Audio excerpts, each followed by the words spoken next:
मसूरी में दो समुदायों के बीच पर झगड़ा होने के साथ आपस में चाकूबाजी हुई, जिससे मसूरी में दहशत का माहौल व्याप्त हो गया। पुलिस द्वारा दोनों पक्षों को हिरासत में लेकर कार्रवाई शुरू कर दी गई है।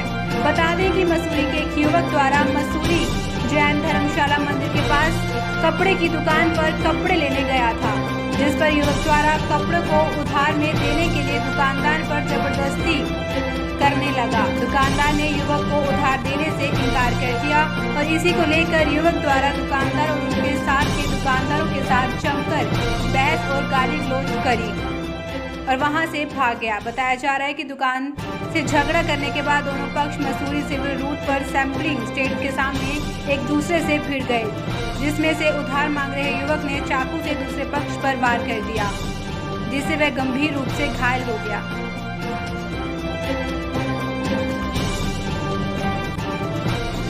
दुकान पे आने के बाद ये बगल वाली दुकान में घुसे, कपड़े वाली दुकान में।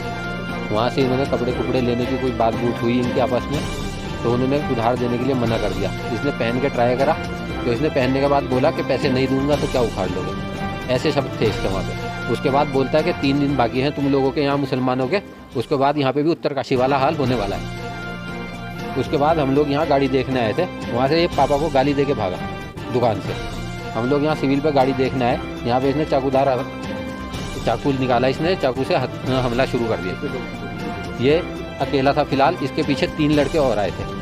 3 लड़के इसने और बुलाए, यूँ कह रहा है किसी बॉक्सर को बुला रहा हूँ और 2 और आ रहे हैं। पूरी गाड़ी आई थी, एक इक्को में 3-4 लड़के थे। अब ये नहीं पता वो लड़के कहाँ थे, अभी तक यहीं थे, वो भी यहाँ से निकल लिए। इनका मामला और कुछ नहीं था, इन्होंने सीधा चाकू निकाला और हमला करना। ये तो बीच बचाव में जो वहाँ पे मौजूद भी थे बेचारे, वो भी पीछे हट गए चाकू देख के। उन्होंने भी छुड़ाने की कोशिश नहीं करी, इसीलिए कि कहीं उनके भी ना लग जाए। जिसने हमला किया है किस प्रवृत्ति का, क्योंकि बताया जा रहा है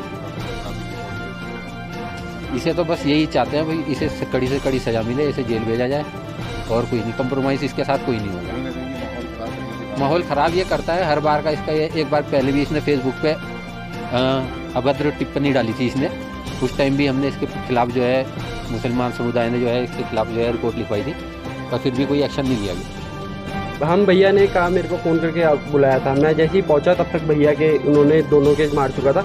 मैं जैसे ही पहुंचा उसने मेरे ऊपर घुमाया चाकू। मैं पीछे की तरफ गिरा हूँ और फिर मेरे साथ एक लड़का और था, उसने उसके पीछे चाकू लेके भागा बहुत दूर तक। फिर वो बेचारा वो पीछे भागा, मैं आया, इसने कहा कि तुम्हें तो सबको बताऊँगा कि पास आओ।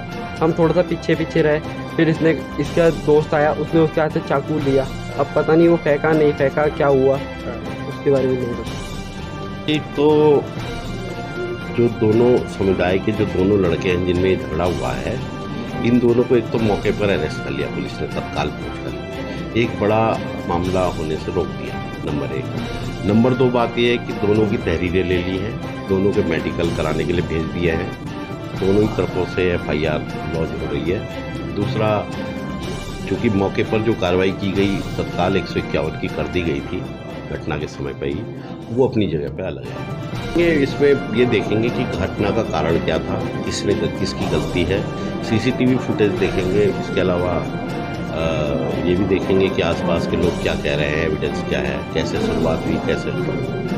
हालांकि दोनों को अरेस्ट कर लिया गया है 151 में, दोनों के मुकदमे भी लिख दिए हैं। तफ्तीश होगी, तदनुसार वैधानिक कार्रवाई होगी तो अपने आप ही शांत हो जाएगा। बस मुकदमा ये है, एक मुकदमा पहले का यदि इस प्रकार 2 हो गए, तीसरी बीट सूचना लिख के गुंडा एक्ट में जिला बदर भी किया जा सकता है इस टाइप के लोग को, जो कि शांति व्यवस्था भंग करेगा। मैं दुकान पे बैठा हुआ था, ये मेरे पास आया कि क्या कहते हैं मुझे हुड दिखा दो। मैंने इसको टी-शर्ट हुड दिखाने के बाद में ये कहता है कि मुझे उधार दे दो। मैंने कहा भाई हमारे वहाँ उधार का कोई काम नहीं होता, ना हम उधार देते ना हम उधार वो करते हैं। फिर ये क्या कहते हैं उसके बाद में ये हमें बोलने लगा कि जैसे हमने उत्तरकाशी में हाल किया वैसे तुम मुसलमानों को हम यहाँ पर हाल करेंगे, और कह रहा 3 दिन के अंदर तुम्हारे को हम यहाँ से वो कर देंगे, और देख अभी लौंडे को बुला के ला रहा हूँ। इतना बोल के चला गया। फिर मैं और हसीन हम लोग गाड़ी देखने के लिए सिविल हॉस्पिटल की तरफ गए। मेरे को अपनी दवाई लेनी थी, जन हॉस्पिटल से मैं दवाई लेने के लिए गया। मैंने कहा दवाई लियो अपनी शुगर की दवाई। ये जैसे ही मैं पहुंचा, ये नीचे से ऊपर को आ रहा था और हम लोग जा रहे थे, और इसे तुरंत उठ के और अपनी हमने बोला ये गाली गुली देना अच्छी बात नहीं है भाई। मैंने कहा गाली गुली क्यों बच के आता है, इतना बोल रहा था कि उसने जेब से चक्कू निकाल कर तुरंत ही मारने लगे। कितने लोगों को चोटें की? मेरे को और मेरे भतीजे को दोनों को मारा है इसने। और तो मैं अगर हाथ से ना रुकता तो ये मेरे भतीजे के तो पेट में ही मारा। और पूरा जो भी आसपास इसके आ रहा था उसको सबको ये चक्कू से मार कर, जो भी बीच बचाव करने आ रहा था सबको ये चक्कू से मार मार के हटा रहा था। ऐसे में उसके हाथ में भी चाकू लगाया तो खुद उसने अपने हाथ से मारा कि अगर तुम ज़्यादा करोगे ये लो, ये मैंने अपने हाथ से मारा। और हम लोग दुकानदार आदमी, हम क्यों वो करेंगे भाई? हम दुकान में बैठे हुए और हमें तो कोई मतलब नहीं। पहले भी 3-4 दिन पहले भी आया मुझे कि उधार दे दो, और फिर उसके बाद में मुझसे बदतमीजी करने लगा, कहने लगा कि क्या कहते हैं अब मैं तुम्हें यहाँ से उठवा दूंगा, ये कर दूंगा, वो कर दूंगा। और अब पी भी रखी है इसने, और आप चाहें तो उसका टेस्ट भी करा ले। इसने कुछ सूखा नशा कर रखा है, कुछ भी पी रखा हो तो टेस्ट के बाद ही पता लगेगा, मगर इसने कुछ ना कुछ नशा जरूर कर रखा है। समझ में क्या कार्रवाई कर रही है? अभी तक तो हम आए हैं अपनी वहाँ पर मेडिकल वगैरह करवा के, अब यहाँ बोला है सर को कि भाई इसके खिलाफ कड़ी से कड़ी कार्रवाई जाए। ये तो पूरा शहर का माहौल ख़राब कर रहा है इस तरीके से। पहले भी इसके ऊपर कुछ केस हुआ था और इस